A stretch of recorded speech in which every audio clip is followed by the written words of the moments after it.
Welcome back. Weekend Game Plan on TSN 690. Matthew Ross, Dave Trentadue with you. Habs breakfast coming up in a few short minutes with Stu Cowan. But first,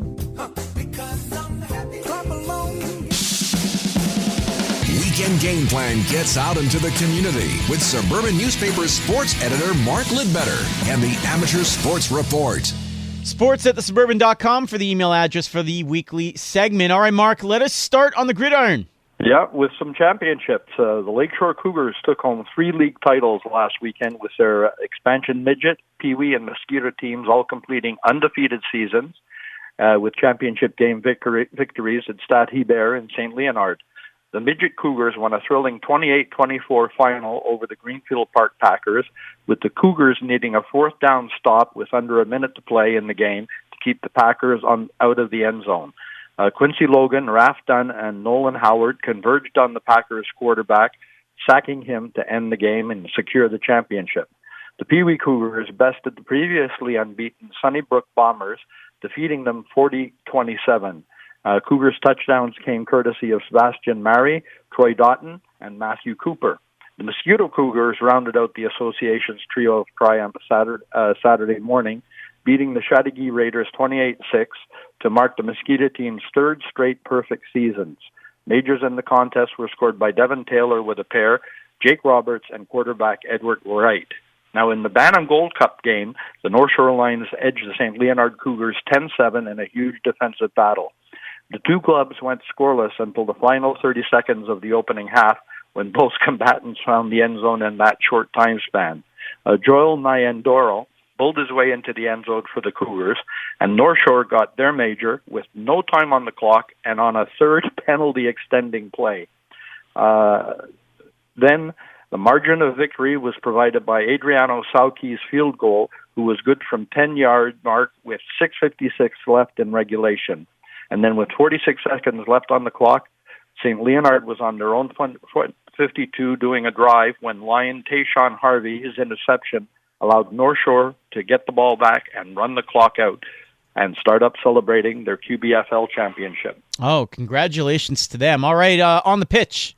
Yeah, Chris Sinelli-Fea, a physical and health education senior at the McGill University Redbirds, was among the major soccer award winners announced Tuesday by the Réseau de Sport Étudiant du Québec. The 22-year-old from Dollard has become the third recipient in team history to earn the RSEQ Men's Soccer Award for Leadership and Community Service.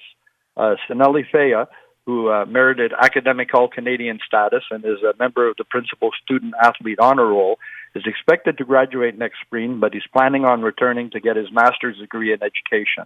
Now, Chris serves as co-chair of the team's food drive in support of the Old Brewery Mission. He volunteers as a social coordinator with Student Association of Physical Education and Kinesiology. Now, that organization seeks to promote the academic and social prosperity of students by fostering their well-being through workshops and development opportunities.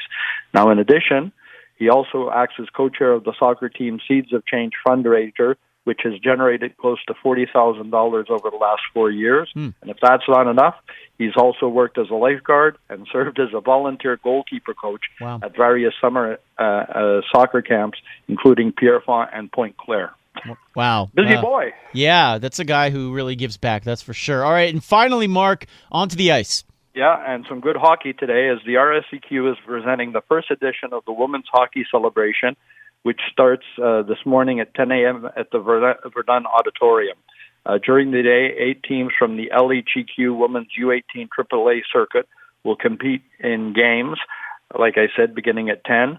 And closing out the celebration will feature the Patriots de Cégep Saint Laurent and the Boomerang from Cégep André Laurando of the Division I League to give the girls of the other teams a chance to see what it's like there. And part of the celebration will allow the 11 teams from Division I and Division II to have kiosks as the recruiting phase is now open. Players from the LHEQ squads can find out more about each institution and what it offers in terms of academics and athletics. Mm-hmm. So a lot of great hockey, and the best thing is anybody wants to go, no admission charge. A freebie today. Okay, I like that, and I'm sure MoCon will give us an update in about 24 hours from now on that. Sports at thesuburban.com for the weekly segment if you want to chat with Mark about any of these items for his weekly segment here or for the Suburban newspaper. Up next here on TSN 690's Weekend Game Plan, it's Habs Breakfast. Stu Cowan of the Montreal Gazette and Hockey Inside Out joins us. We'll get his take on where Ovechkin ranks all time and also his prediction, just like yours, on the next 15 games for the Canadiens.